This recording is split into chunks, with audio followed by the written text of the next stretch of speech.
Assalamualaikum. 50 mas. 50.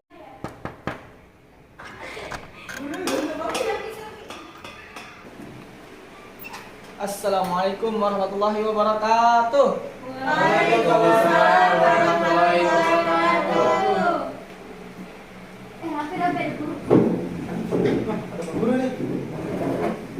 Selamat siang anak-anak. Siapa? Gimana kabarnya sekalian semua? Alhamdulillah. Alhamdulillah. Ya. Bagaimana kabarnya anak-anak semua? Alhamdulillah baik. Alhamdulillah. Bapak gimana kabarnya? Alhamdulillah Bapak juga baik. Alhamdulillah. Sebelum kita memulai pelajaran hari ini, alangkah lebih baiknya kita membaca basmalah. Bismillahirrahmanirrahim. Baik, sebelumnya akan Bapak absen terlebih dahulu ya. Bapak. Ya. Baik, yang pertama Sugiantoro. Hadir Bapak. Oke, bagus. Yang kedua Syakur. Hadir Pak. Yang ketiga Lulu Lutfianisa. Hadir Bapak. Yang terakhir Diadri Cahyani. Hadir Bapak. Perhatikan baik-baik ya anak-anak. Sebelumnya Bapak ingin bertanya, apakah di antara kalian tahu tentang hukum dalam Islam? Tahu Pak. Tahu, Pak. Ada berapa hukum dalam Islam? Ada 5. Coba sebutkan. Wajib, sunnah, haram, makruh, dan mubah. Oke, bagus. Ya, satu. Kira-kira hukum pernikahan dalam Islam itu kemana ya masuknya? Mubah. Sunnah. Sunnah Pak. Sunnah. Oke, benar semua jawabannya. Ada yang mubah, ada yang sunnah, ada yang fleksibel. Oke, benar semua, benar. Kenapa kita di sini? Sorry deh.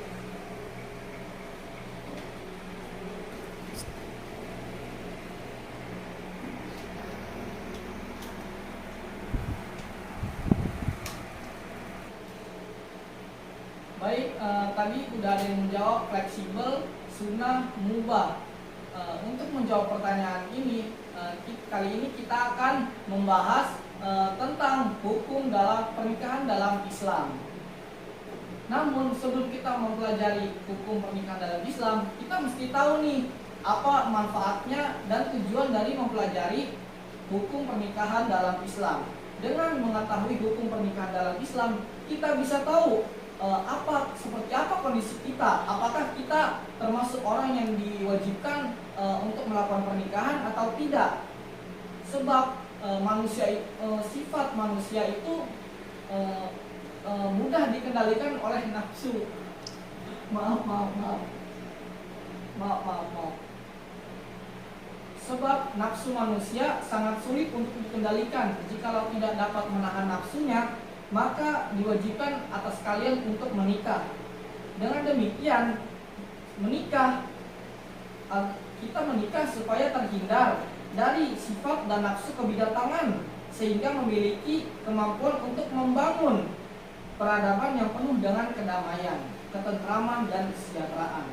Naluri seksual merupakan sunnatullah yang oleh Allah telah diatur penyalurannya melalui lembaga pernikahan yang memiliki tujuan suci.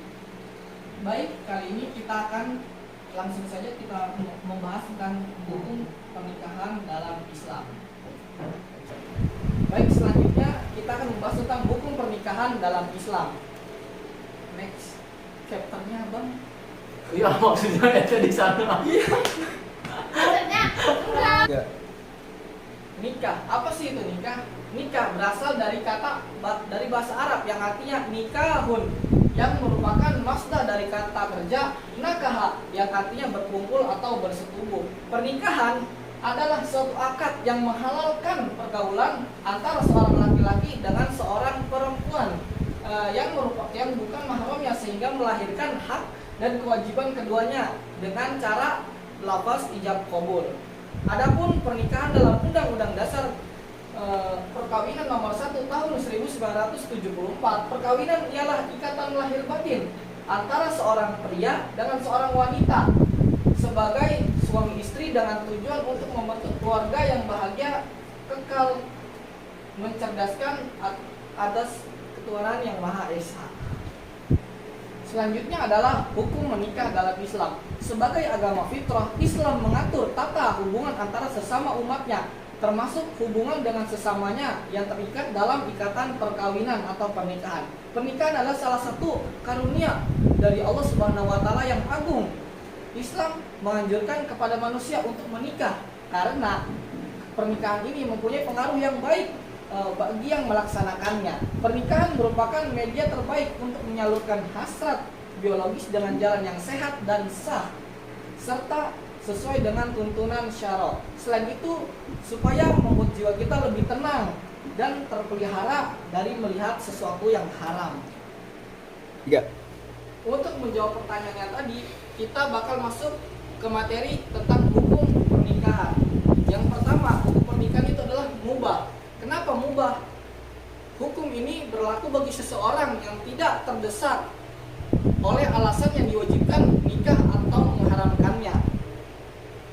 Yang kedua adalah sunnah. Hukum ini juga berlaku bagi seseorang yang memiliki bekal untuk hidup berkeluarga, mampu secara jasmani maupun rohani untuk menyongsong kehidupan berumah tangga dan dirinya tidak khawatir terjerumus oleh praktik perzinahan. Selanjutnya adalah hukum pernikahan yang wajib. Hukum ini berlaku bagi siapapun yang telah mencapai kedewasaan jasmani dan rohaninya dan memiliki bekal untuk menafkahi istri dan khawatir kalau misalkan dia gak menikah, dirinya akan terjerumus ke dalam perbuatan perzinahan yang jika hasratnya tidak kuat, maka mungkin saja dia akan menghamili Istri orang. anak tetangganya. Jika dia tidak kuat menahan hasratnya, tapi dia tidak memiliki harta untuk menafkahi istri, kemungkinan dia bakal terjerumus dalam perzinahan seperti menghamili anak orang. Misalkan saja si Syakur menghamili anak tetangganya. Kagak jawab, gak dijawab. Tadi dia nggak ditanya disuruh jawab. Jika seseorang tidak mampu menahan hasratnya, maka dia bisa saja terjerumus ke dalam praktik perzinahan. Menghamili orang. Iya, mungkin bisa saja. Betul. Mungkin saja dia udah nggak kuat, dia juga nggak punya harta untuk menafkahi istri. Dia jalan lainnya seperti itu. Mengambil anak sekolah gitu, Pak. Itu tidak boleh. Pedofil itu ya Pak ya. Iya, nanti bakal dikenakan undang-undang dan bisa masuk penjara.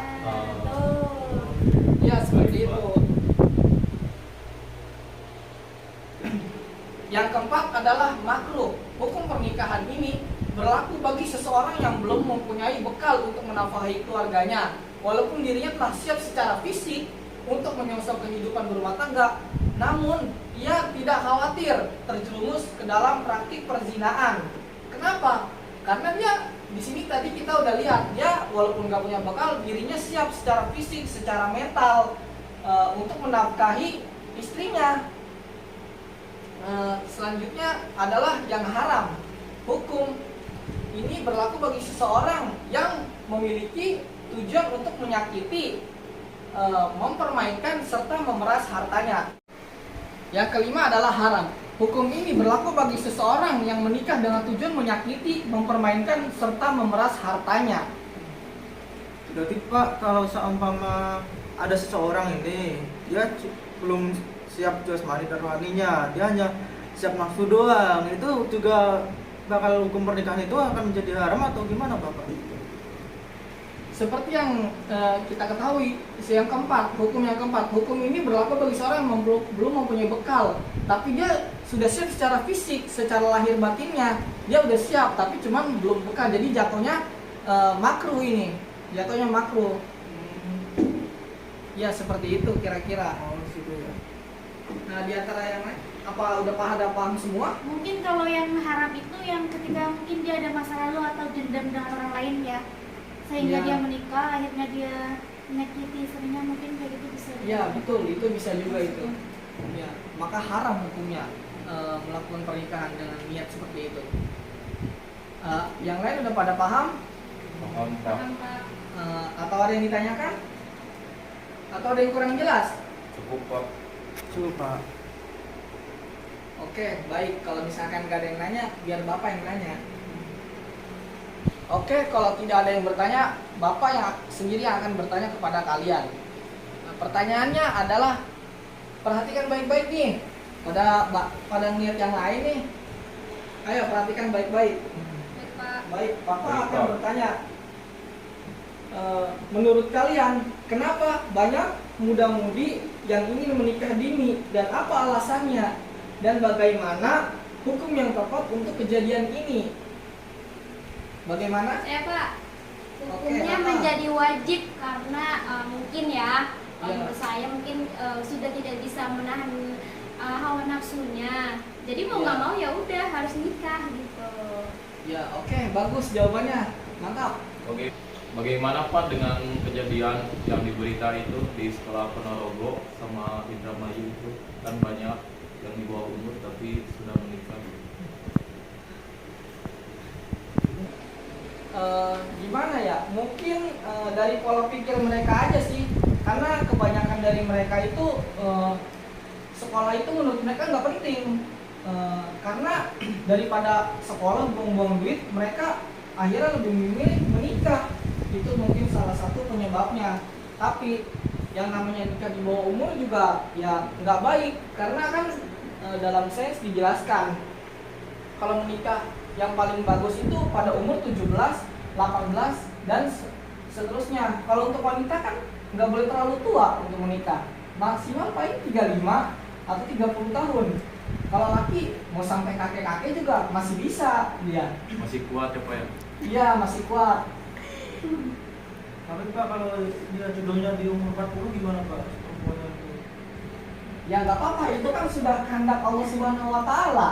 Nah, dia mah nggak bisa nentuin, yang nentuin udah yang di atas. Baik Pak. Oke. Cukup Pak. Udah deh. Udah dulu ke sini lah Bapak. Udah ya. Baik anak-anak, itu tadi pembahasan kita kali ini mengenai tentang hukum pernikahan dalam Islam. Apakah di antara kalian ada yang ingin bertanya atau pada sudah paham semua? Paham Sudah. Pak. Alhamdulillah. Sebelum kita mengakhiri pelajaran kali ini, Bapak ada sedikit hiburan buat kalian nih. Yeay. Apa itu, Pak? Apa itu, Pak? Lihat dong. Berapa nih? Sulap kartu. Oh, iya. Wah, keren. Master Ayo. Limbat Pak. Oh muridnya pusat merah atau gimana nih Pak? Iya gimana nih Pak konsepnya? Aduh, Coba bukan. Pak, ayo Pak, buruan Pak. Ayo siapa yang mau Keburu bel, maju Pak. sebagai perwakilan? Siapa Oh, yang dia mau maju katanya. sebagai Bang Bang perwakilan? Sugi. Ah, Bang Sugi. Jangan deh. Ayo coba Oh, siapa? Mas Pak, Sugi. sini Pak. Sini aja Pak. Oh ya Oh, udah. di depan. Iya, biar-biar Oke, semua. Ada, ya. Nah, Oke Bapak. Bapak ini punya satu pak kartu nih. Bapak keluarin dulu yang lain. Oh iya. Oke, ini Bang, Bapak punya satu pak kartu. Iya, Pak. Kalian bisa lihat ya, Ya. kalau kartunya ini beda-beda. Ya kan, beda-beda kan? Ya. Oke, sekarang Sugi, kamu bilang berhenti. Berhenti. Mau tambah lagi nggak? Sudah Pak. Oke, sudah. Sekarang ambil kartunya. Kasih lihat yang lain, kasih tahu ke kamera juga.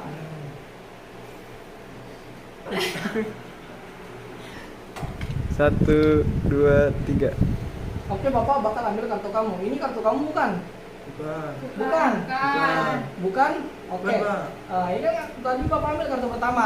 Coba sekarang Lulu kamu ambil kartu pertamanya. Oke, coba digoyang-goyang kartunya. Digoyang-goyang pakai gini. Oke, sambil pikirin kartunya Sugiantoro. Oke, sekarang dibuka. yang dipikirin orangnya. Oh iya. Kok bisa ya? Bapak sulap Bapak.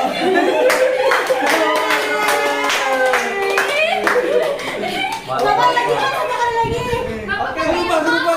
Panggil Bapak Pak itu Pak. Sekarang Iya, nih, Pak. Bapak potong ya. Di kartu tadi Pak, kartu Sugi. Ya, ada di dikocok paling lagi atas coba kan? Pak. Oke, coba pikirin satu nama orang spesial. Terserah, pikirin dulu. Siapa? Udah Pak. Udah, ya coba Syakul, apa? Siapa? Sebutin. Y. Ya, namanya. Oh, disebut lengkap. Nama biasa, nama panggilan. Yunis. Yunis. Mm-mm. YUNIS. S. Ini S, Yunis. Kartunya tuh ini. Iya Pak, benar Pak. Sama nggak? Bener Wah, Pak. Sama. Keren. Kalau misalkan nama Yunis pakai ada H-nya, kartunya bakalan jadi J hati. Kalau misalkan kartunya Yuni biasa, bakalan kartunya jadi JLP. King hati. Oh gitu. Oke. Sekarang yang belum siapa tadi? Ini belum. Iya, aku udah tadi kan. Udah, oke Oh. dia nih. Apa jangan aneh ya Pak? Dia sekarang dia ambil kartu paling atas. Oke, Udah? sudah Pak. Digosok-gosok, coba digosok-gosok. Begini, Digosok-gosok ya, nggak apa-apa. Oke, udah. Taruh sini. Dibuka kartu dibuka. saya yang lihat. Iya, dibuka aja langsung taruh. Oke. Oke. Udah. Coba kartunya udah diusap-usap lagi. Begini, Ya, diusap-usap lagi. terus Oke. Bapak bakal hipnotis kalian semua. Jangan Coba diganti itu dokter. coba lihat jari Bapak. Iya. Udah sadar?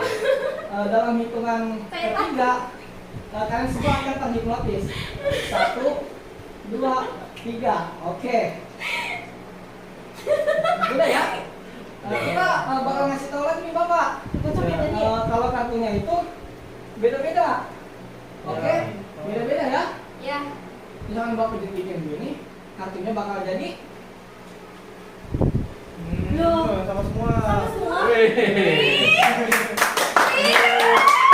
Udah Pak. Mantap Pak. oke. Ntar Pak ajarin ya Pak ya. Iya, Udah Pak, ntar bisa pelajaran Pak. Surat Iya. siap. Bapak kan aja habis hipnotis kita, ilangin dong. Iya. Pakai kai Pak. Udah Bapak hipnotis kalian. Iya Pak, saya takut. Oke, begitu pelajaran kita pada hari ini. Sebelum kita akhiri, alangkah baik kita membaca hamdalah. Alhamdulillahirabbil alamin. Assalamualaikum warahmatullahi wabarakatuh. Waalaikumsalam warahmatullahi wabarakatuh. Terima kasih Pak. Terima kasih Pak. Kita makan sama Inarab kan? Aduh, siapa ini? Itu Inara sama Arvin kan tuh kalau ketemu. Ini Nara. Iya. Sama Virgon. Kalau ketemu. Kalau Inara mah kecil badannya. Gak apa-apa, Pepsi lagi makan banyak.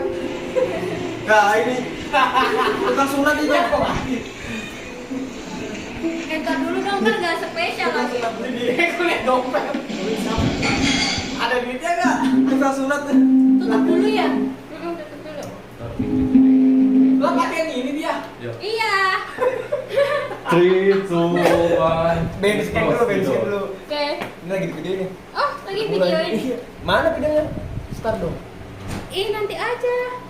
3, 2, 1. Record. Go. Aneh mana video modus nih mau temen aku. Assalamualaikum. Waalaikumsalam warahmatullahi wabarakatuh. Waalaikumsalam. Bu Guru. Ya.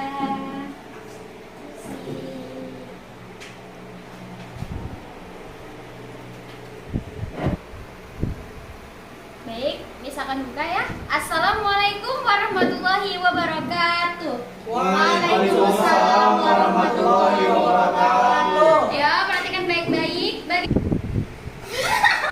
Baik, perhatikan ya sebelumnya. Udin, Syakur, tolong Oh, iya, perhatikan Bu. dulu ya. Iya Bu, maaf Bu. Bagaimana kabarnya hari ini anak-anak?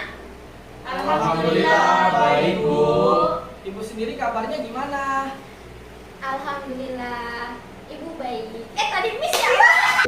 Baik, sebelum Ibu mulai, alangkah baiknya kita mulai pelajaran hari ini dengan membaca basmalah bersama-sama. Bismillahirrahmanirrahim. Baik, sebelumnya Ibu akan absen terlebih dahulu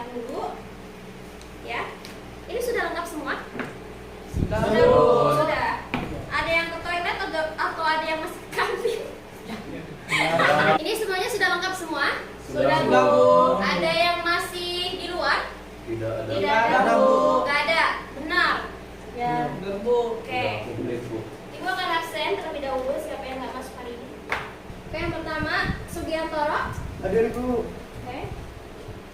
Fadli Abdan Syakur. Hadir, Bu. Salahuddin Alayubi. Hadir, Bu. Lulu Lutfianisa. Hadir, Bu. Baik. Untuk hari ini masuk semua ya. Alhamdulillah, Bu. Masuk semua. Oke, langsung aja ya. Ibu mulai pelajarannya. Kemarin Ibu mau tanya, kemarin pelajarannya sampai mana? Alat terpuji, Bu. Akhlak terpuji. Ya. Oke, akhlak terpuji itu ada apa aja? Banyak, Bu. Jujur. Baik. Jujur terus? Suka menolong. Terus? Menolong. Suka memberi. Oke.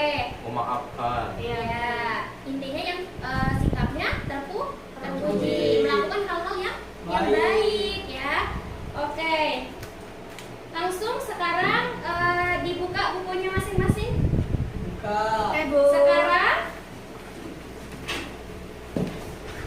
kita akan membahas tentang sifat wajib yang dimiliki oleh Rasul ya.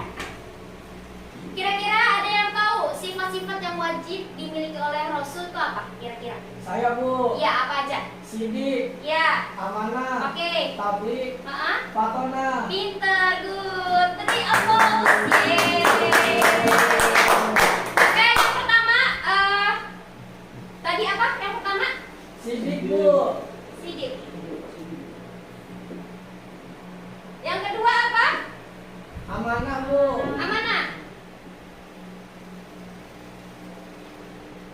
Yang ketiga Tablik, tablik.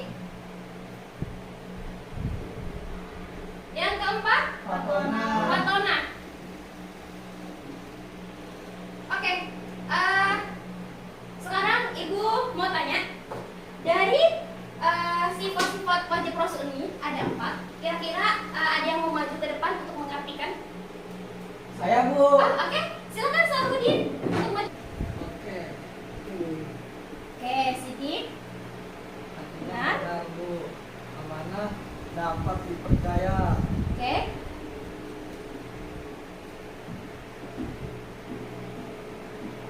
Tablik menyampaikan. Ya, betul.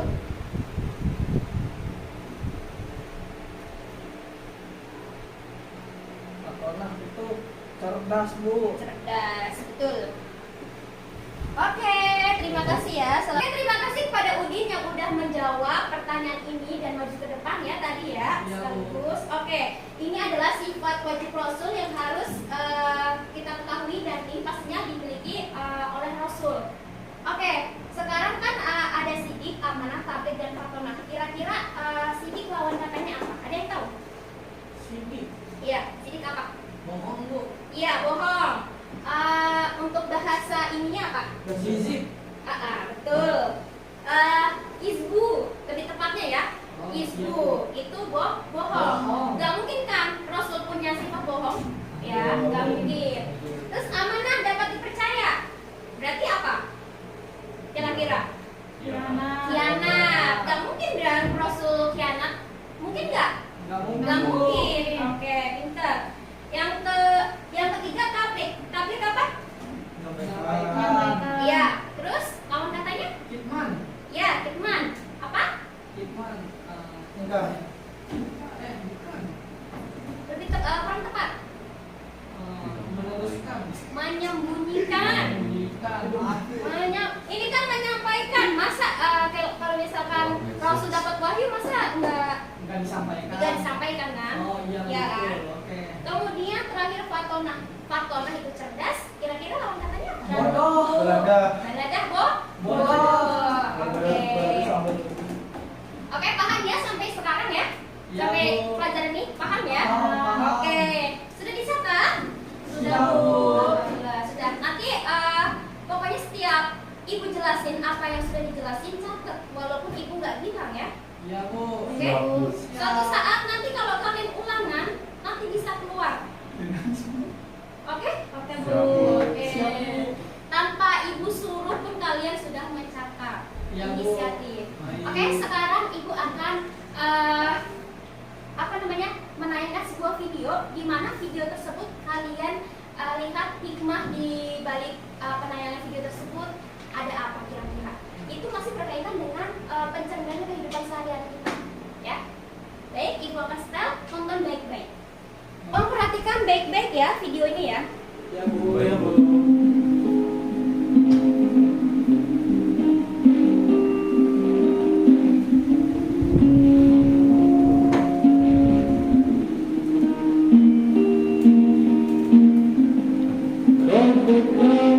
Kejujuran sebagai cermin kepribadian.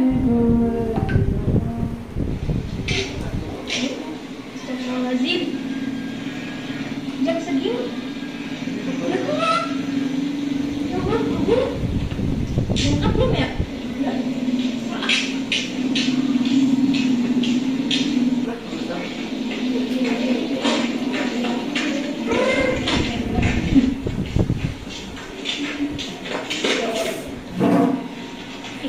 Udah tahu buru-buru.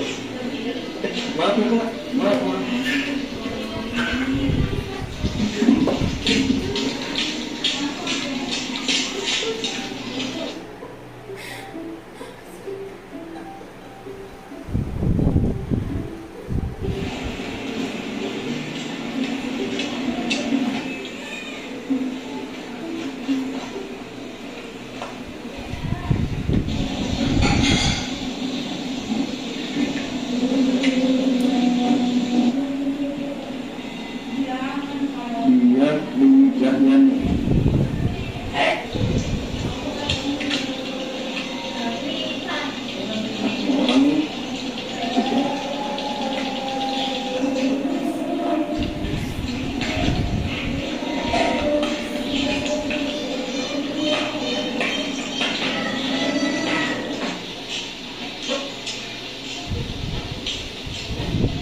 jadinya gak sengaja nabrak orang dan kemudian bisa jatuh sih dompetnya, tapi saya nggak tahu jatuhnya mana.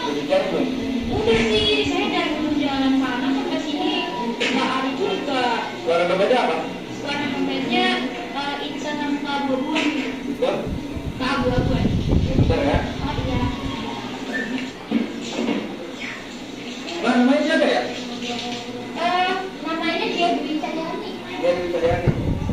Iya. Coba dengerin nih, namanya tadi. Iya, ini teman saya. Coba katakannya ya. Dia Dwi Cahyani.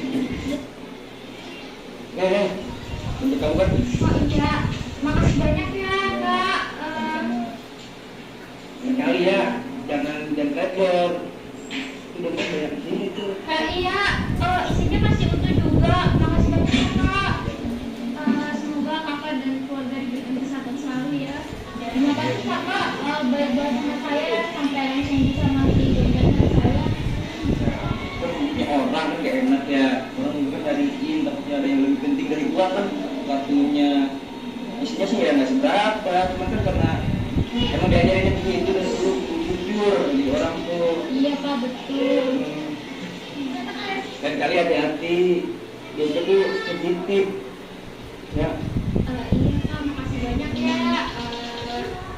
Semoga ini buat pelajaran saya juga agar lebih berhati-hati lagi, nggak buru-buru. Ya, makasih ya. Mana nih? Saya mau langsung pulang. Enggak? Ke rumah lah. Oh iya. Ya udah, makasih ya Kak ya. Assalamualaikum. I let myself fall into you. I never thought I'd fall right through. I fell for every word you said. You made me feel I needed you and forced my heart to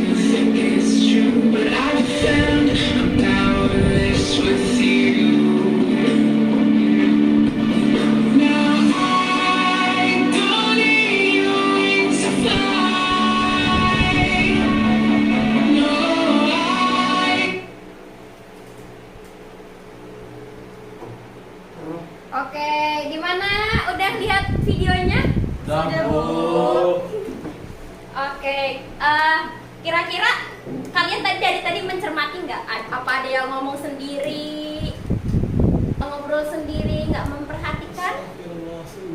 Tidak, Bu. Tidak ya? Bu. Semuanya memperhatikan ya? Iya, Bu. Oke. Sekarang kan tadi udah nonton videonya, udah mencermati segala macam. Sekarang Ibu mau kasih tugas pada kalian semua untuk menamati video tersebut, pernyataan tentang kehidupan pencerminan yang tadi udah disebutin Sidik, Amanah, Fatonah yang tadi ya. Kira-kira setelah nonton video ini kita tuh harus apa? Terus ini tuh mencerminkan sifat apa ya? Oke, paham? Ibu kasih waktu 5 menit untuk diskusi sama temen sampingnya ya, untuk berdiskusi. Oke.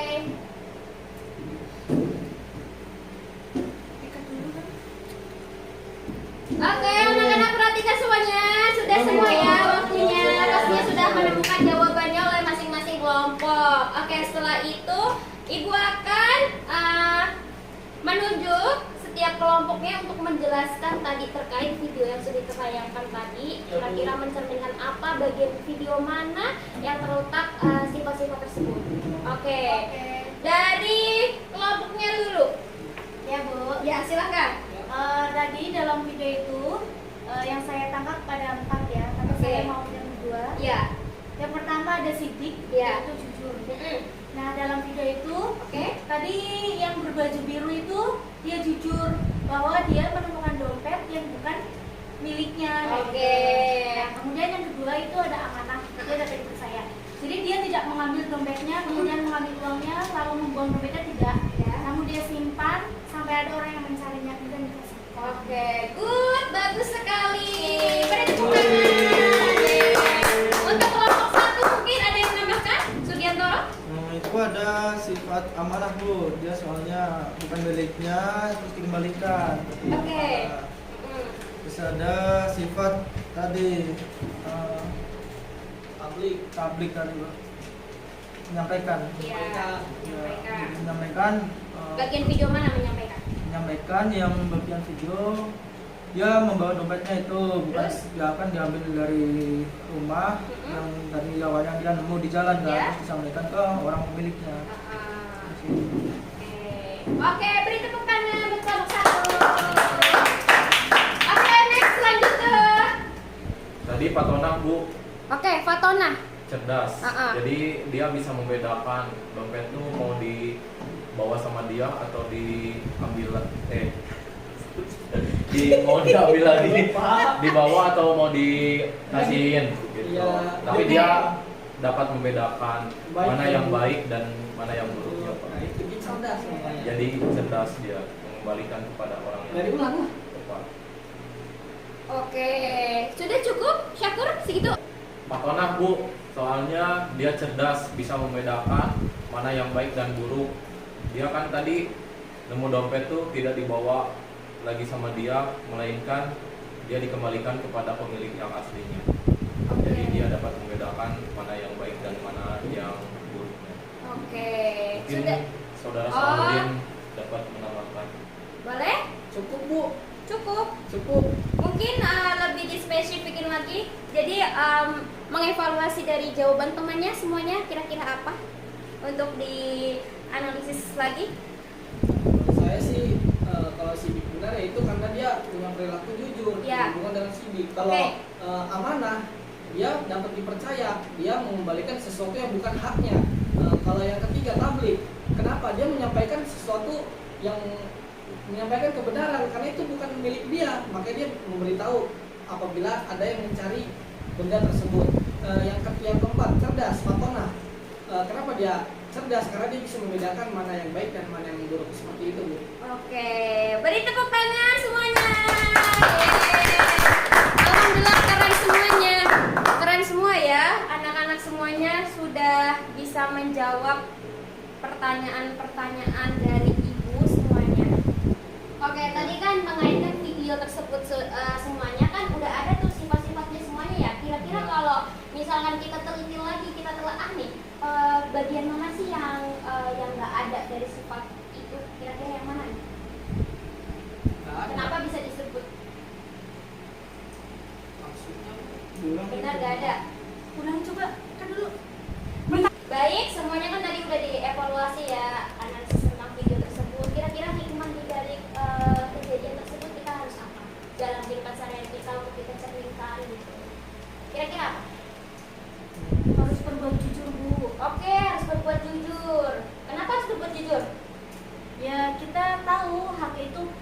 siapa kayak gitu. Kalau kita bukan punya kita ya jangan diambil. Oke, lanjut. Sugiantoro. Kita menjadi seseorang itu tidak boleh ceroboh Bu, harus hati-hati dalam bertindak supaya tidak merugikan orang lain atau kita. Oke, Terutama betul. kita. Ya, bentar. Syakur, lanjut. Harus ini Bu, cerdas. Bisa Ya, membedakan cerdas. mana yang baik dan mana yang buruk. Oke, betul, good. Lanjut, Udi. Yang gak teledor Bu. Iya, gak teledor. Kenapa? Ya Bu, tadi nggak boleh terburu-buru. Nggak boleh terburu-buru. itu sifatnya setan Bu. Sifatnya setan. Oke, good semuanya. Jadi untuk pelajaran kali hari ini kita banyak banget pelajaran yang harus kita ambil ya untuk mencerminkan kehidupan sehari-hari kita ya. Kita harus jangan cuman hanya kita tonton aja tapi kita nggak ngelakuin ya. Kita harus mencerminkan kita dalam kehidupan sehari-hari kita. Oke, baik. Jangan lupa nanti dibaca buku halaman 24 ya untuk nanti minggu depan ada ulangan harian ya untuk mengevaluasi dari pembelajaran yang sebelumnya udah kita laksanakan ya. Jadi kalian nanti pelajari halaman 24 itu nanti Ibu akan adakan minggu depan ada ulangan harian ya. Belajar ya Nak ya. Jangan main dulu ya. Ya Bu. Jangan WA-an dulu ya. Oke, mainnya dikurang-kurangi, nongkrongnya dikurang-kurangi ya. Oke, jangan lupa minggu depan belajar. Ibu akan adain ulangan harian. Paham sampai sini? Paham Bu? Baik. Oke, sekian dari Ibu. Mohon maaf bila ada perkataan yang kurang atau tidak mengenakan kalian ya. Cukup sampai sini. Sampai jumpa lagi bertemu di minggu depan. Jangan lupa belajar ya. Ya Bu. Oke. Ibu akhiri. Akhirul kalam. Wassalamualaikum warahmatullahi wabarakatuh. Waalaikumsalam warahmatullahi wabarakatuh. Assalamualaikum. Waalaikumsalam. Ya Bu.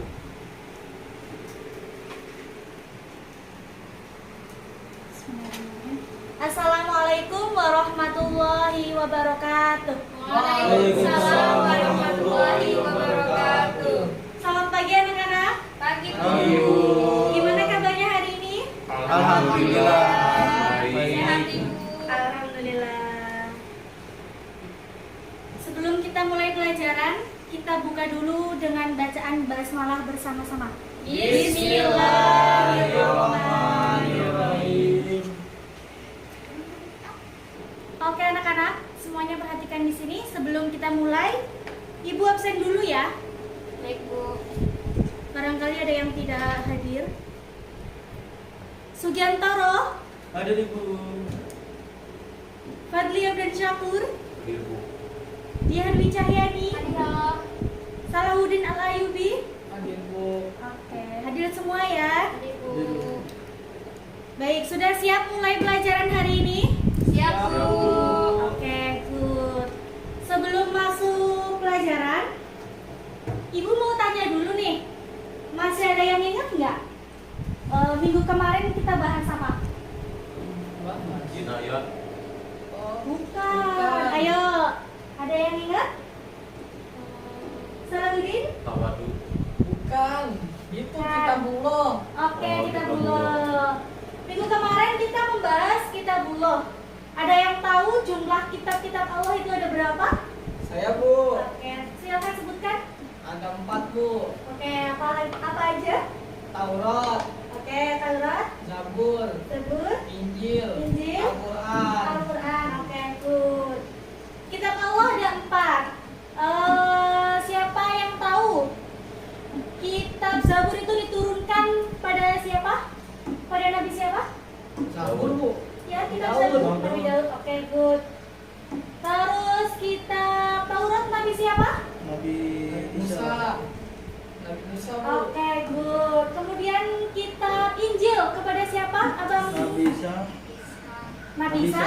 Oke, good. Yang terakhir kitab Al-Quran. Siapa yang menurunkan? Abang Syakur? Nabi Muhammad. Oke, Yang menurunkan pinter.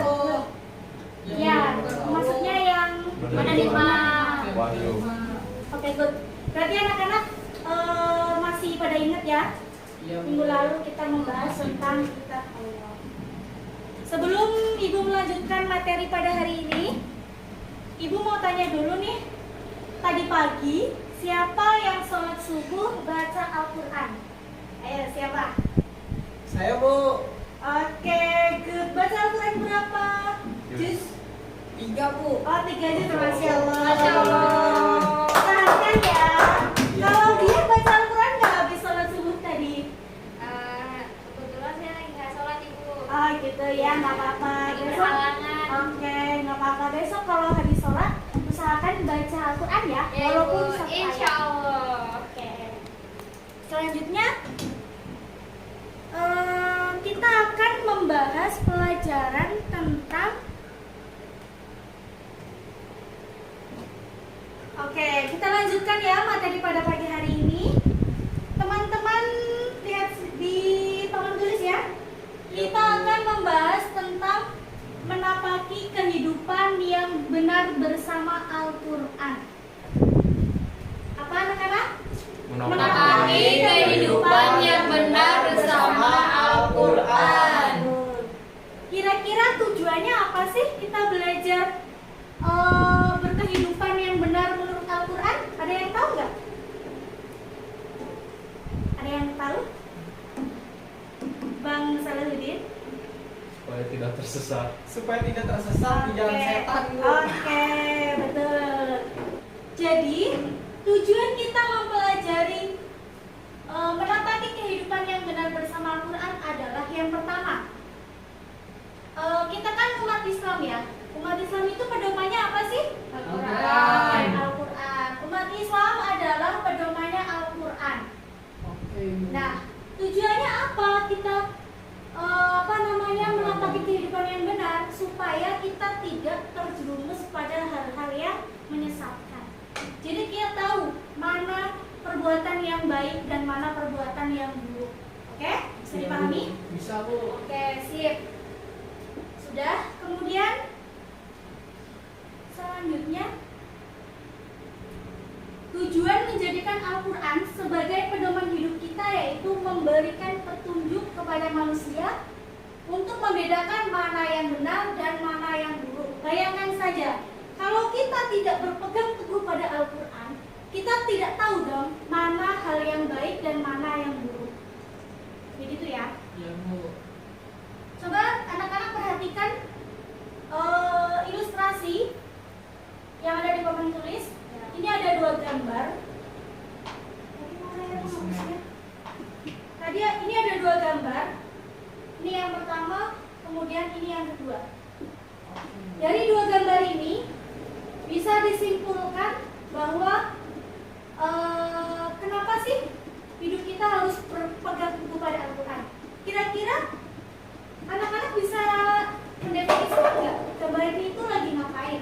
Terus kemudian ada nilai apa yang terkandung dalam gambar ini? Ayo, siapa yang bisa menyebutkan? Oke, saya. Oke, silakan dia. Oke, gambaran pertama itu lagi orang sholat, tapi sholatnya itu nggak benar-benar khusyuk, tapi malah merekam dirinya seolah-olah dia dipuji orang lain. Oke, good. Iya. Kemudian yang kedua, Terus gambar yang kedua itu dia lebih fokus pada berdoanya sampai dia nangis-nangis, jadi dia lebih fokus berdoa kepada Allah. Iya, lebih khusyuk. oke, good. Ada yang mau menambahkan ilustrasi dari 2 gambar ini? Mungkin ada yang berbeda pendapat? Ayo. Mungkin yang samping Bu itu nggak fokus berdoanya. Kenapa nggak fokus? Dia melihat ke orang lain yang berdoa dia. Oh gitu. Ini ngintip kita. Iya ini. Oh, mungkin gambar yang pertama dia terharu Oh, karena dia terharu. mendapati temannya Iya. yang sedang berdoa itu dengan khusyuk. Makanya dicontoh gitu. Nah, betul. Oke, ada lagi yang mau menambahkan dari 2 gambar ini? Oke, baik. Terima kasih untuk jawabannya anak-anak. Ibu tambahkan sedikit ya. 2 gambar ini adalah 2 orang yang sedang beribadah kepada Allah Subhanahu wa taala. Namun di sini ada yang membedakan. Yang membedakan apa? Ini yang pertama, yaitu beribadah. Tapi dia sengaja merekam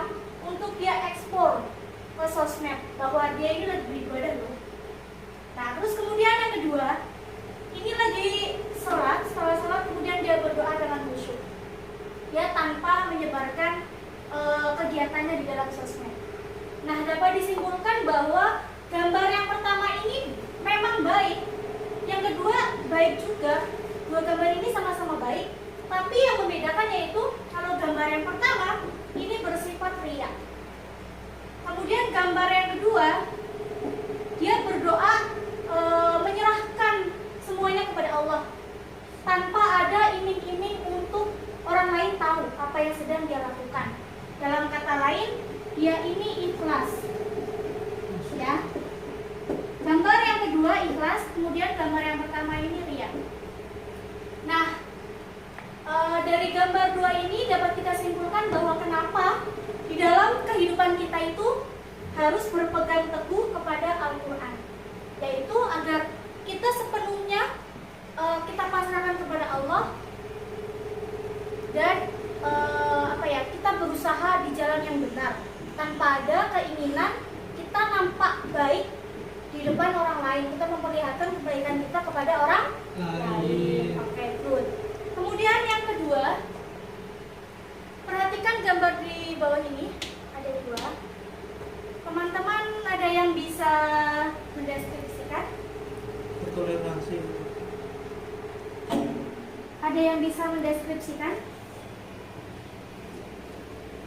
Saya harus yang Yang pertama lagi malak.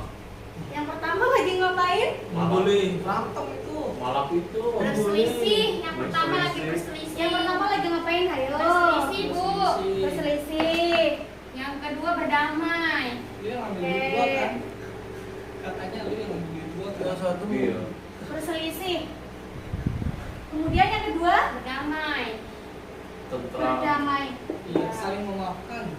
Ya, atau saling memaafkan.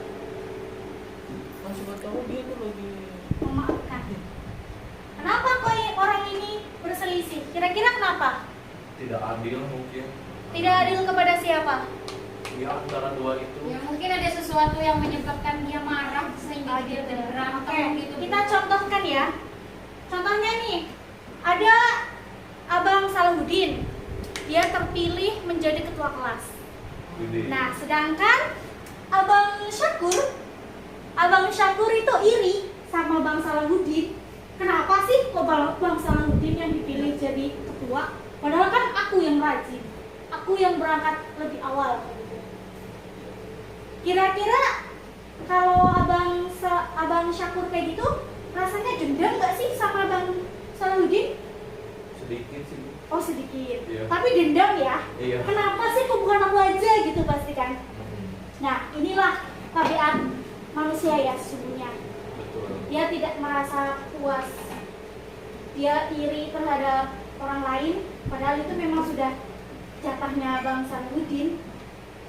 Terus kemudian kita lanjut pada gambar yang kedua, itu lagi berdamai atau Lagi memaafkan. Silaturahmi. memaafkan, betul. Memaafkan. Nah, seketika ini Bang Syakur sudah paham kenapa sih kok aku iri sama Bang Salahuddin kayak gitu. Kemudian Bang Syakur berminta maaf lah, berdamailah dengan Bang Salahuddin. Dari sini apa yang jadi pelajaran untuk kita? Terus saling menerima dan memaafkan. Ada yang lain? Di Abang Udin? Mungkin? Tidak harus saling maaf-maafan. Apabila memiliki dia bersalah ya harus minta maaf. Oh gitu. Oke, sip. Abang Sugiantoro? kita sebagai orang harus lapang dada menerima sesuatu yang ditakdirkan oleh Allah. Oke, Terus kita good. juga harus berdamai karena berdamai sama teman lah, soalnya berdamai itu indah. Oke, good. Kemudian jawaban sadari dia apa? Hampir sama sih Bu, ya intinya saling menghargai, toleransi terhadap temannya jika ada mungkin ada temennya itu ada yang apa lebih gitu kan, maksudnya kita harus saling menerima gitu, jangan malah ini dengki karena kan kapasitas orang itu kan masing-masing sudah berbeda-beda. Good, semuanya pintar. Jawabannya keren semua. Oke, jadi kita simpulkan bahwa gambar pertama ini berselisih, kemudian yang kedua berdamai. Kenapa Al-Quran menjadi pedoman kita ya? Karena itu tadi Kalau kita berpegang teguh kepada Al-Quran, Al-Quran itu kan pedoman ya, sumber pedoman untuk kita hidup di dunia, untuk mendapatkan kebahagiaan di akhirat dan di dunia, yaitu untuk minimalisir perasaan kita kepada orang lain atau kepada teman kita atau kepada siapapun, agar tidak berasa iri atau berdendam ya atas sesuatu yang orang lain miliki. Oke, selanjutnya cut dulu tuh. Jadi seperti yang kita ketahui anak-anak, dari dua ilustrasi tadi yang sudah Ibu tampilkan di layar, dapat kita ketahui bahwa Al-Quran itu adalah firman yang diturunkan Allah melalui perantara malaikat Jibril, kemudian disampaikan kepada Nabi Muhammad SAW. Al-Quran itu dijadikan sebagai pedoman dalam hidup kita, khususnya umat muslim, yang mana dalam Al-Quran itu ada pedoman hidup manusia, agar hidup manusia menjadi bahagia, baik itu di dunia maupun di akhirat. Bayangkan saja kalau kita nggak ada pedoman, mungkin kita akan hidup suka-suka ya. Kita akan memakan barang yang halal, memakan barang yang haram, kemudian kita mabok-mabokan, ya betul. Kita melukai temannya, kita tawuran. Nah, bayangkan saja kalau Allah itu tidak menurunkan Al-Quran sebagai pedoman dalam kehidupan kita. Kemudian melalui Al-Quran juga Allah itu menyampaikan maksud atau tujuannya tentang keberadaan alam semesta ini, tentang kenapa Allah kok menciptakan manusia. Ada yang tahu kenapa Allah menciptakan manusia? Sebagai khalifah, Bu. Oke, sebagai khalifah. Khalifah tugasnya untuk apa? Memimpin. Sebagai pemimpin di muka bumi. Oke, betul. Jadi Allah itu menurunkan manusia untuk menjadi khalifah di bumi, Dan menjadi pemimpin dan menjaga keutuhan bumi. Oke. Terus kemudian Allah juga mengatur kenapa, untuk apa, bagaimana caranya, dan kemana hidup akan berakhir. Jadi kita dihidupkan oleh Allah, kita diciptakan, begitu pula Allah mengatur kamu nanti bagaimana keadaannya, kamu nanti hidupnya akan berakhir seperti apa, itu sudah Allah rincikan ya sebelum kita lahir di dunia.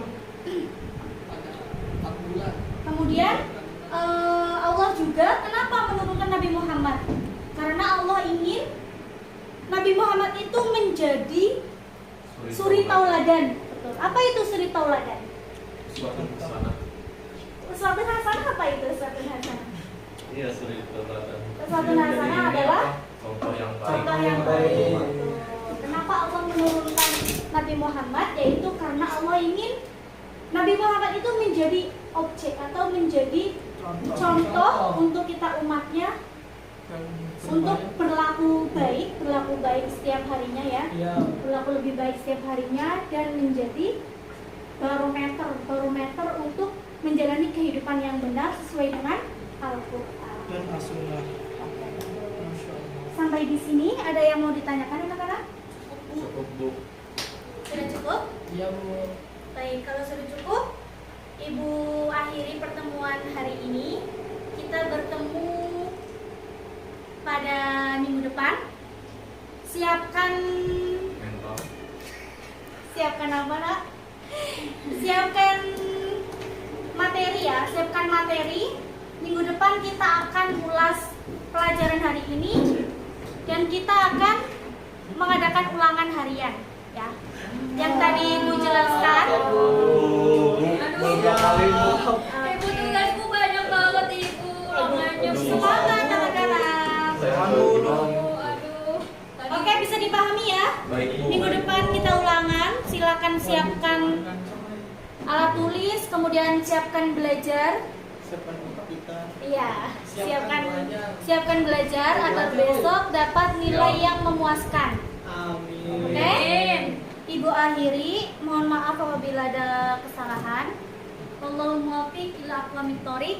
Wassalamualaikum warahmatullahi wabarakatuh. Waalaikumsalam warahmatullahi wabarakatuh. Dadah, Ibu.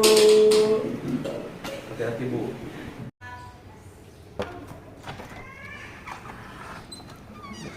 Assalamualaikum semuanya. Waalaikumsalam Bapak. Gimana Pak? Rapi, woi. Oh iya, iya. Maaf Pak, berantakan Pak.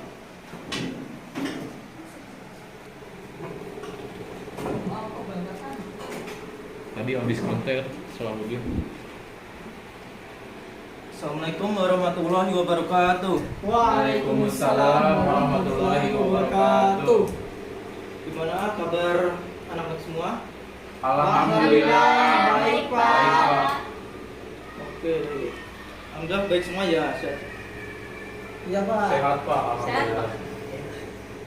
Oke, anak-anak semua, sebelum kita mulai pembelajaran pada sore hari ini, marilah kita awali dengan bacaan bismillah terlebih dahulu. Bismillahirrahmanirrahim. Oke. Kemarin pembelajaran sampai berapa? Toharo Pak. Ini tentang akidah ya sekarang. Oh akidah. Lupa Pak. Maaf. Maaf Pak, kita tadi habis ulangan. Tadi habis ulangan pelajaran Dia itu. harus belajar akidah juga, Pak. Iya. Jadi Mulu agak itu. ngeblank dikit. Tentang kita. Lupa dikit lah. Tentang Ada apa lupa gitu? ya? Kita Bu. Kita buka kan tadi pelajaran itu tadi. Iya. Ini Pak Sumbi Pas sekarang. lagi apa ya? Lupa lagi. Apa Pak?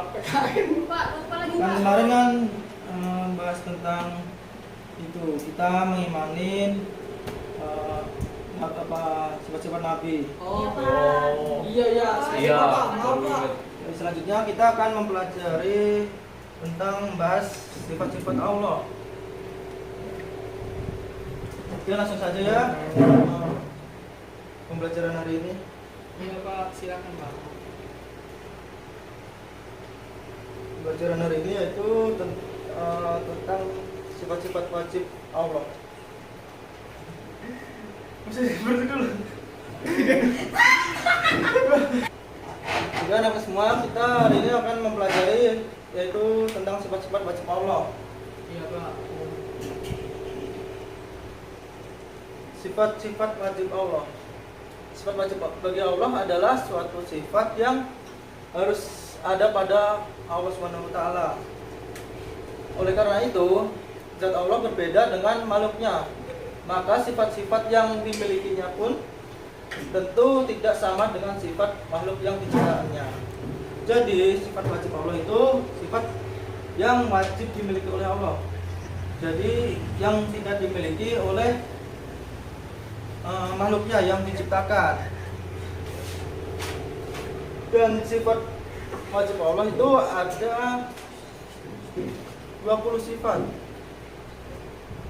Yang 20 sifat yang terbagi dalam 4 bagian, yaitu sifat nafsiyah, sifat salbiyah, sifat ma'ani, dan sifat maknawiyah. Jadi, sifat nafsiyah itu apa? Sifat nafsiyah yaitu sifat yang berhubungan dengan zat Allah. Sifat nafsiyah yaitu hanya ada satu doang, yaitu hanya wajib. Oh wajib. Iya, Oh, nafsnya wujud yaitu yang kalau di syariatnya yaitu wujud, yang berarti Ada. wajib ada. Dan yang kedua yaitu sifat salbiyah. Sifat salbiyah yaitu sifat yang harus melekat pada Allah SWT yang menunjukkan keberadaannya dan kesempurnaannya. Dan sifat salbiyah ini ada 5, yaitu qidam, baqa, mukhalafatul hawadisi, qiyamuhu binafsihi, dan wahdaniyah. Dan yang ketiga yaitu sifat ma'ani, yaitu sifat-sifat wajib Allah yang dapat digambarkan oleh akal pikiran manusia serta dapat meyakinkan orang lain karena kebenarannya dan dapat dibuktikan dengan panca indera. Dan sifat ma'ani ini dia ada 7, yaitu kodrat, irodat, ilmu, hayat, sama, basar, dan kalam. Dan yang keempat yaitu sifat maknawiyah, yaitu sifat-sifat yang berhubungan dengan sifat ma'ani. Sifat maknawiyah ini ada 7, yaitu muridan, aliman, hayan, sami'an, basiran, dan mutakalliman. Jadi sifat-sifat wajib bagi Allah ini dia dipisah menjadi 4 bagian. Jadi ada yang tadi nafsiyah, itu dia langsung berhubungan kepada zat Allah langsung, itu cuma ada 1. Dan sifat salbiyah ini, terus selanjutnya sifat salbiyah ini dia yang melekat, jadi yang melekat pada Allah, yang menunjukkan itu bahwa itu Allah itu ada keberadaannya. Terus terus Allah itu sempurna. Dan itu tadi ada 5. Terus yang ketiga itu sifat ma'ani. Ma'ani ini itu yang digambarkan, yaitu yang digambarkan oleh akal pikiran, jadi bisa dilihat oleh panca indera manusia, juga bisa diterima oleh akal langsung. Terus ya, kalau sifat ma'anawiyah ini dia yang berhubungan, jadi langsung dia berhubungan ke sifat ma'ani, jadi dia saling terhubung. Dan ini sifat, dan selanjutnya kita akan membahas satu persatu, yaitu yang pertama sifat nafsiyah. Sifat nafsiyah ini yang berhubungan tadi ya, berhubungan dengan zat Allah. Nah, itu ada 1 wujud. Terus kenapa Allah itu bersifat wujud? Kenapa, Jadi Allah itu maksudnya bersifat wujud, ya itu wajib ada. Jadi Allah itu dia tidak diciptakan oleh siapapun, dan dia Tidak beranak. jadi dia tidak diperanakan dan tidak mempunyai anak. Jadi sifat Allah itu dia Surat Al-Ikhlas ya Pak ya? Surat Al-Ikhlas. Lakum dinukum waliyadin. ya, jadi dia tuh maksudnya yaitu di memang Allah itu ya wajib, dia cuma langsung ada dia. Jadi dia yang menciptakan bumi dan planet-planet ini, jadi itu Allah yang menciptakan. Jadi dia tidak seperti makhluk yang lainnya ya. Jadi kalau yang makhluk lainnya, yaitu kita itu melihat sebuah pohon ya, dia pohon itu ada karena ada yang nanam. Kalau Allah itu dia langsung ada ya, makanya dia tidak bersifat tadi wujud. Terus selanjutnya yaitu sifat salbiyah. Sifat salbiyah ini sifat yang harus melekat pada Allah yang menunjukkan keberadaannya tadi. Nah, sifat salbiyah ini yang pertama ada qidam. Qidam itu artinya dahulu. Maksudnya Allah itu terdahulu, yaitu tidak didahului oleh sesuatu. Tidak ada pemulanya. Dan jika Allah ada pemulanya, berarti Allah itu ada yang menciptakannya.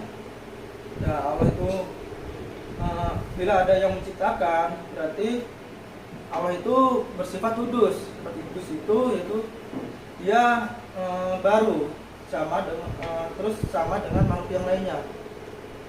Jadi di sifat qidam ini dia itu Allah harus dia itu wajib terdahulu, jadi tidak ada pemulaannya. Beda sama makhluk yang diciptakan. Kayak kita sebagai manusia ini, ya ada yang diciptakan. Jadi dari proses pernikahan, terus ya melahirkan dan lahirlah seorang anak. Jadi Allah itu beda sama makhluk yang lainnya.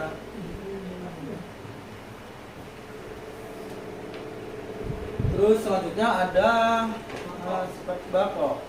Baqo yaitu bersifat kekal, sudah menjadi sunatullah atau hukum Allah, bahwa setiap makhluk berproses menuju kepada kehancuran atau kebinasaan, karena Allah berfirman, semua yang ada di bumi ini akan pasti binasa dan tetap kekal zat Tuhanmu yang mempunyai kebesaran dan kemuliaannya.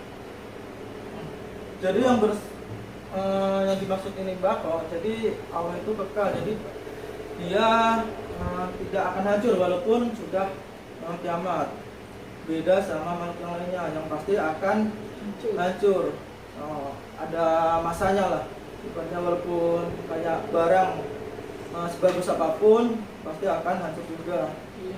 Itu beda sama sifat baqo ini yang dimiliki oleh Allah SWT.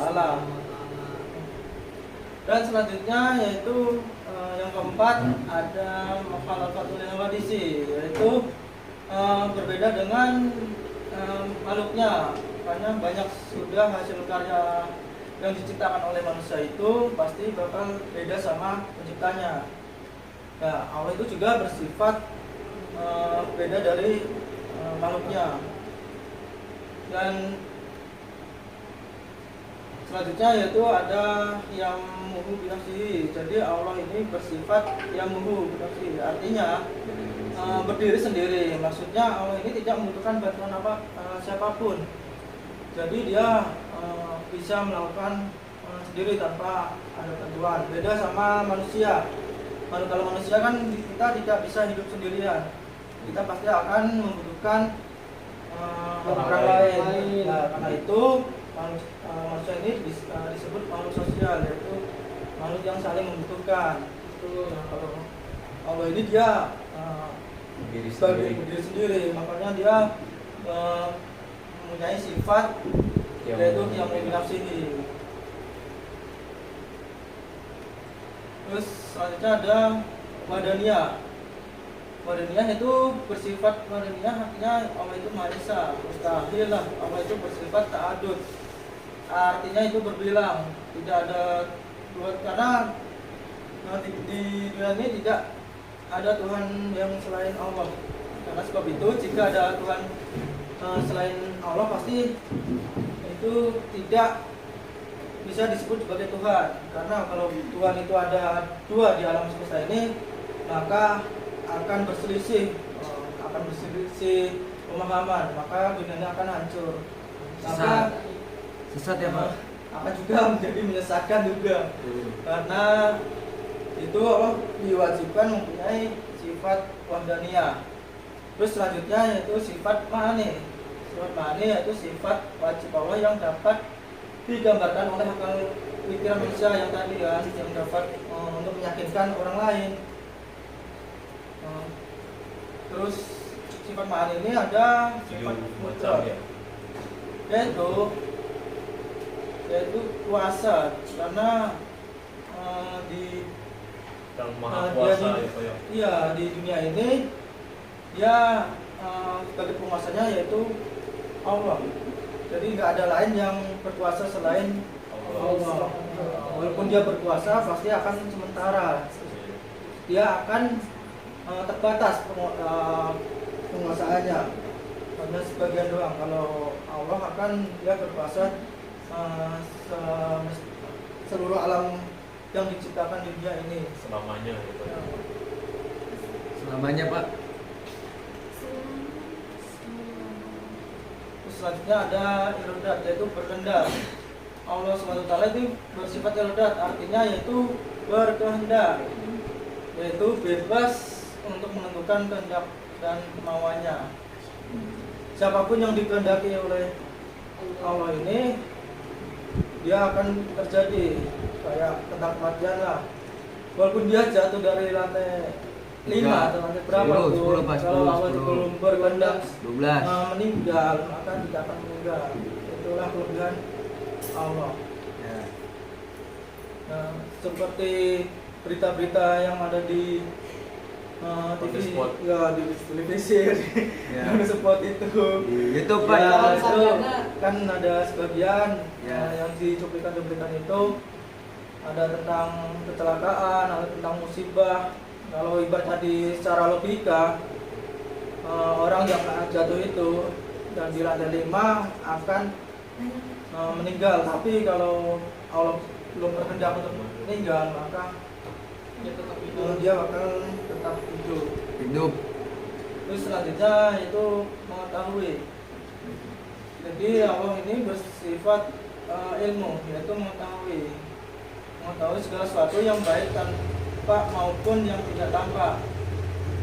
Jadi kita walaupun ibaratnya tidak berucap, kalau hati kita ibaratnya berkata, maka Allah akan mengetahui apa isi kata hati kita walaupun tidak diucapkan.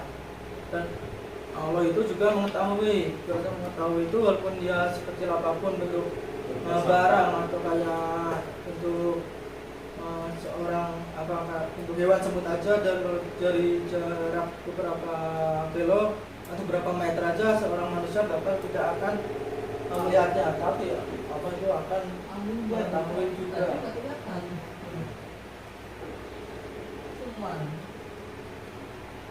Terus selanjutnya yaitu hayat, hidup. Hayat. Allah ini bersifat hayat, artinya hidup, yaitu Allah akan hidup dengan sendirinya. Tidak ada yang menghidupkan, dan Allah ini dia zat yang hidup atau mustahil mati. Di alam semesta ini kan akan ibaratnya akan kiamat. Kalau kalian semua Hancur Pak.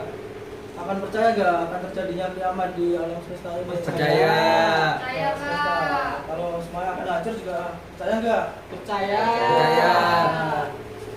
Kalau kalian percaya, jadi kalian harus mengimani yaitu sifat hayat, yaitu sifat hidup. Yaitu Allah itu bersifat hidup, karena Allah itu tidak akan mati walaupun di alam semesta ini akan terjadi kiamat, karena yang membuat alam semesta ini hancur dan kiamat itu karena Allah. Jadi untuk kalian semua diwajibkan untuk mengimani sifat hayat ini. Terus selanjutnya sama, yaitu mendengar. Allah SWT ini bersifat sama, artinya yaitu mendengar. Allah itu maha mendengar, yang ada di langit maupun di bumi. Pendengaran Allah ini tidak terbatas. Ia mendengar baik yang pelan maupun yang keras. Karena Allah itu berfirman, yaitu dan Allah maha mendengar lagi maha melihat. Yaitu sebagai dalil naklinya. Allah itu bersifat sama, yaitu mendengar.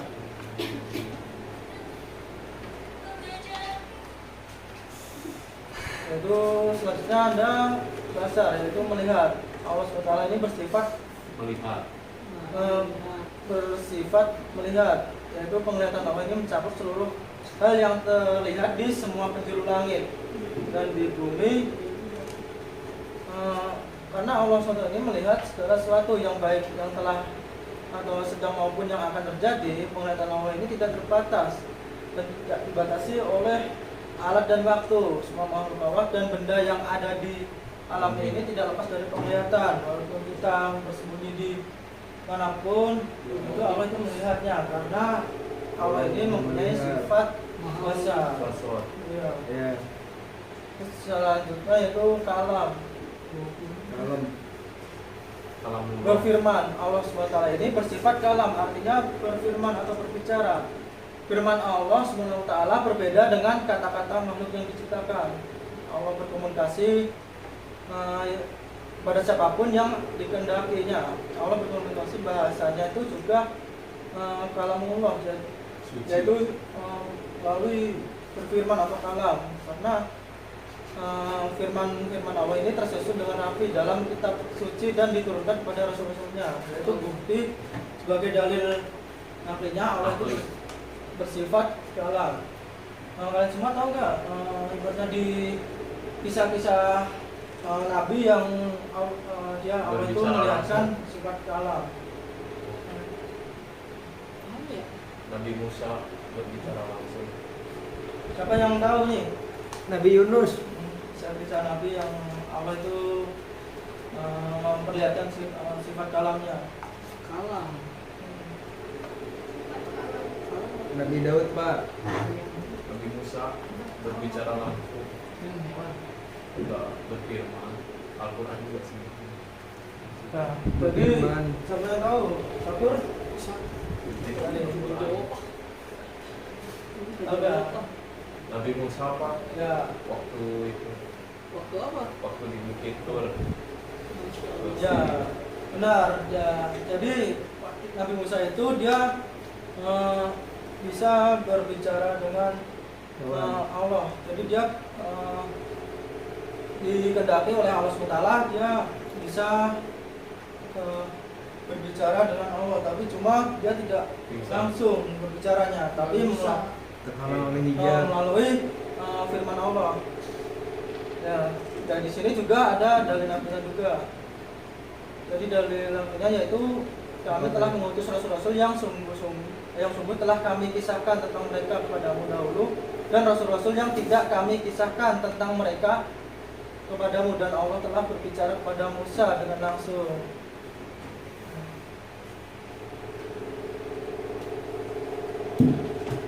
Terus selanjutnya yaitu sifat. Oke, anak-anak semua, apakah kalian ini ada yang ditangkap tentang yang dijelaskan oleh Bapak tadi tentang sifat-sifat wajib Allah? Sifat-sifatnya aja sih Pak. Kayak wujud, tidak, makom,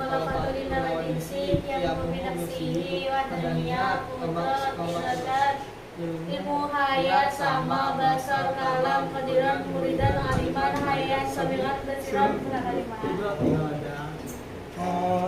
Seperti itu Pak. Oh, berarti kalian udah ada yang dihafal tentang sifat-sifat wajib Allah. Sudah Pak. Sudah Insya Allah. Pak. Salah sudah merok. Oh, kalau untuk contoh kita mengimani salah satu sifat wajib, apakah ada yang mengerti? Ibaratnya menyebutkan satu contoh kita itu mengimani sifat wajib bagi Allah tadi. Berperilaku yang baik dimanapun berada, Itu karena Allah maha melihat. Yang tadi Basiron. Basiron, Maha melihat. maha melihat. ya. Ada yang lain bisa menunjukkan salah satu wujud kita mengimani sifat wajib bagi Allah.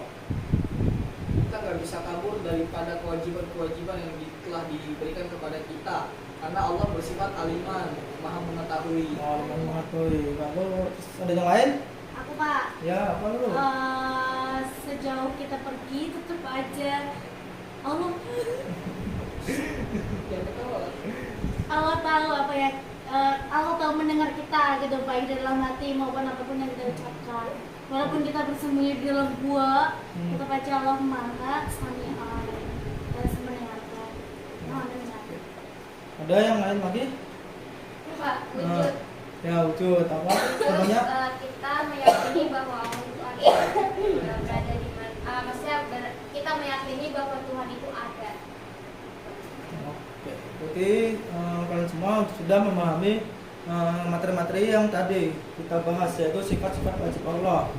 Jadi untuk pelajaran hari ini kita sudahi terlebih dahulu ya, karena juga waktu sudah waktunya sudah lebih batas. Iya Pak, Pak soalnya. Iya, Iya, kita selesai. Istirahat. Iya, aduh, mau ke kantin. Iya Pak, udah lama ini. Oke ya. Iya Pak, Pegdul. Sebelum kita selesai, saya absen terlebih dahulu ya. Iya Pak, oke Pak. Apakah ada yang pulang atau enggak ini? Oke, saya absen terlebih dahulu, yaitu yang pertama Salahuddin Al-Ayyubi. Hadir Pak. Selanjutnya Lulu. Hadir Pak. Terus dia Hadir Pak. Syakur. Hadir Pak. Berarti untuk pembelajaran pada sore hari ini dari semua ya. Hadir Pak. Hadir Pak. Jadi kita tutup dengan bacaan Alhamdulillah. Alhamdulillahirabbil alamin. Oke, wabillahi taufiq wal hidayah. Wassalamualaikum warahmatullahi wabarakatuh. Waalaikumsalam Warahmatullahi wabarakatuh. Hati-hati Pak. Awas jatuh.